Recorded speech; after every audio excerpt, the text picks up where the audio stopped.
Hello साथियों, मैं सौरभ कुमार सिंह और आपको बता दें कि शिक्षक बहाली के सारे मुद्दों पर जहां सरकार एक तरफ नौकरी देने की बात की रही है और दूसरी तरफ नौकरी छीनने का भी प्रयास चल रहा है।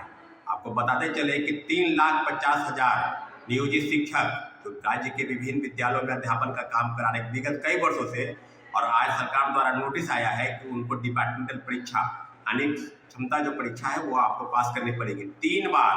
सबको पता है कि 3 बार अगर परीक्षा आपको देनी होगी। अगर आप फेल कर जाते हैं तो जिस सेवा में आप हैं उस सेवा से आपको हटाया जाएगा।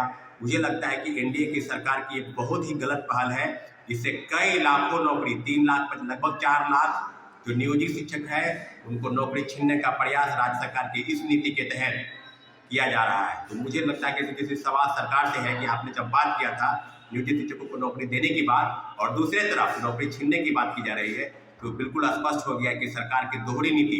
एक तरफ बड़े पैमाने में फर्जीवाड़ा हुआ, उस पर सरकार की चुप्पी है। कई सारे शिक्षक सीटेट फेल, एसटीटी फेल और तमाम फर्जीवाड़ा डिग्री के आधार पर वो नियुक्ति पा लिए। वहीं दूसरी तरफ जो लगभग 10 वर्षों से, 5 वर्षों से, 8 वर्षों से विभिन्न विद्यालयों में अध्यापन का काम करा रहे हैं, उन सारे नियोजित शिक्षकों के लिए एक काला कानून जैसा है। इसलिए माननीय मुख्यमंत्री जी से आग्रह करते हैं कि इस तरह के डिपार्टमेंटल परीक्षाएं जो समाप्त इसी महीने से शुरू होगी, फॉर्म अप्लाई करना होगा। बिहार विद्यालय परीक्षा समिति की तरफ से ये परीक्षा लेने की बात की जा रही है। और जो कमेटी बनी है 5 सदस्यीय कमेटी, जिसके चेयरमैन अपर मुख्य सचिव शिक्षा विभाग के पाठक होंगे और आनंद किशोर और भी कई आईएएस अफसर इसके सदस्य होंगे। तो सारी कमेटी की रिपोर्ट के आधार पर जो नियोजित शिक्षक हैं उनके लिए इस तरह के 3 बार जो परीक्षाएं हैं डिपार्टमेंटल परीक्षा वो आपको देनी होगी।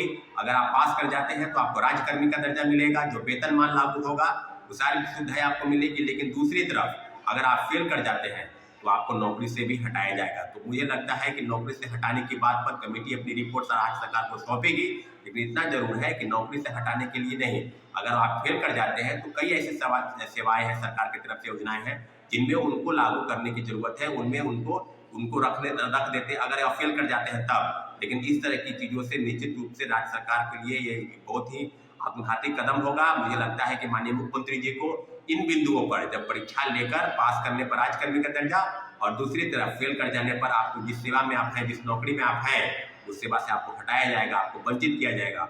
तो लाखों करोड़ों परिवार के साथ, भविष्य के साथ इस तरह का खिलवाड़ बिल्कुल नहीं होना चाहिए। और आने वाले समय में जिस तरह की चीजें होंगी, इसके लिए भी जितने भी शिक्षक संघ के नेता हैं सबसे आग्रह है और हम लोगों की भी अपील है माननीय मुख्यमंत्री जी से कि एक शिक्षक संघ के नेताओं के साथ बातचीत होनी चाहिए। अगर आप बातचीत नहीं करते हैं तो जितने भी नियोजित शिक्षक हैं लगभग 4 लाख के आसपास, सबके लिए सड़क पर प्रोटेस्ट करने के अलावा दूसरा कोई विकल्प नहीं है।